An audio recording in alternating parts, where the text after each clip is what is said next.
Assalamualaikum warahmatullahi wabarakatuh. Perkenalkan, nama saya Alzara Zari Farwanda dengan NIM 220102624 dari Prodi Manajemen.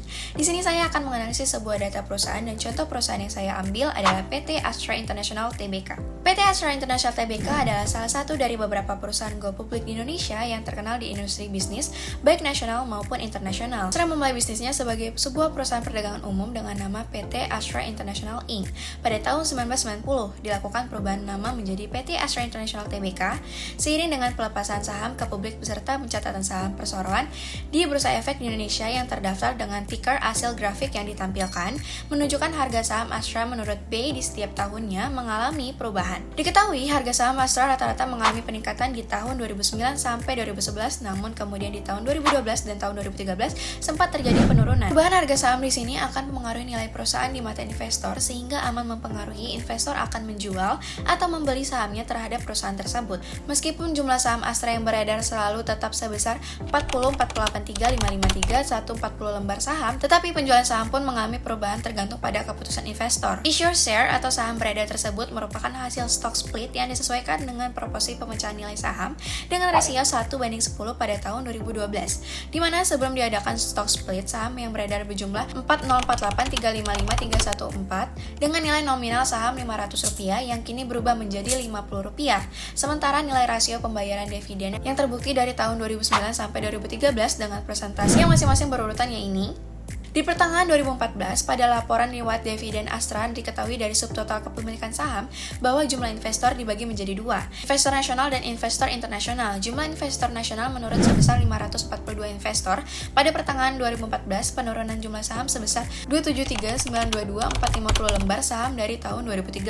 Sementara jumlah investor internasional meningkat sebesar 182 investor dengan jumlah peningkatan saham sebesar 273.922.450 lembar saham dari tahun 2013. Sehingga hal ini menunjukkan bahwa minat investor nasional menurun dan berakibat meningkatnya nilai saham pada pihak institusional sendiri.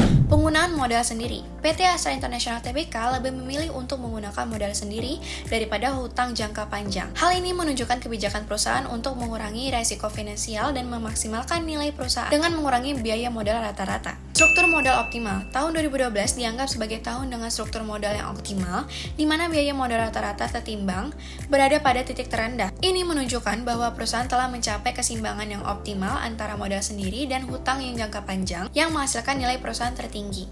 Biaya modal rata-rata tertimbang ini mempengaruhi nilai perusahaan. PT Astra International Tbk berhasil mencapai WACC minimum pada tahun 2012 yang menunjukkan bahwa perusahaan telah mencapai keseimbangan yang optimal antara modal sendiri dan hutang jangka panjang, sehingga dapat meminimalkan biaya modal keseluruhan atau biaya modal rata-rata. Posisi struktur modal. Perusahaan perlu memperhatikan penentuan struktur modal, terutama komposisi sumber pembelanjaan jangka panjang. Penentuan komposisi pembelanjaan perusahaan yang tepat akan membentuk struktur modal yang optimal, sehingga dapat meminimumkan biaya modal dan memaksimumkan penilai perusahaan. Berdasarkan analisis tersebut, PT Astra International Tbk telah menerapkan kebijakan pembiayaan modal yang strategis dengan menggunakan modal sendiri lebih banyak dibandingkan dengan hutang jangka panjang yang menghasilkan nilai perusahaan tertinggi. Hal ini menunjukkan bahwa perusahaan telah berhasil dalam mengurangi biaya modal rata-rata dan memaksimalkan nilai perusahaan melalui penggunaan modal sendiri. Dampak positif dan dampak negatif. Jenis pembiayaan baik internal maupun eksternal memiliki dampak signifikan terhadap kondisi keuangan dan operasional PT Astra International. Berikut adalah analisis dampak positif dan negatif dari kedua jenis pembiayaan tersebut. Dampak positif. Pembiayaan internal. PT Astra International memiliki keunggulan dalam hal pembiayaan internal karena memiliki subsidiary companies di hampir semua sektor ekonomi di Indonesia. Hal ini memungkinkan perusahaan untuk mengontrol operasionalnya tanpa bergantung pada perusahaan lain yang dapat meningkatkan efisiensi dan mengurangi resiko finansial. Pembiayaan eksternal. PT Astra International juga memanfaatkan pembiayaan eksternal, seperti investasi pada jalan tol dan Gojek, serta belanja modal pada bisnis kontraktor penambangan. Pembiayaan eksternal ini dapat meningkatkan aset perusahaan dan mendukung pertumbuhan operasional, namun hal ini juga meningkatkan resiko finansial karena perusahaan harus memenuhi kewajiban kepada pemberi pinjaman. Sedangkan dampak negatifnya, pembiayaan internal. Meskipun pembiayaan internal memberikan kontrol yang lebih besar atas operasional, hal ini juga dapat menimbulkan resiko. Jika subsidiary companies mengalami kesulitan finansial, hal ini dapat mempengaruhi kondisi keuangan PT Astra International secara keseluruhan. Pembiayaan eksternal. Pembiayaan eksternal meskipun dapat meningkatkan aset dan mendukung pertumbuhan, juga menimbulkan risiko finansial. PT Astra International mencatat total utang bersih yang meningkat pada akhir 2019 yang sebagian besar disebabkan oleh tambahan investasi pada jalan tol dan Gojek, serta belanja modal pada bisnis kontraktor penambangan. Hal ini menunjukkan bahwa pembiayaan eksternal dapat meningkatkan risiko finansial perusahaan jika tidak dikelola dengan baik.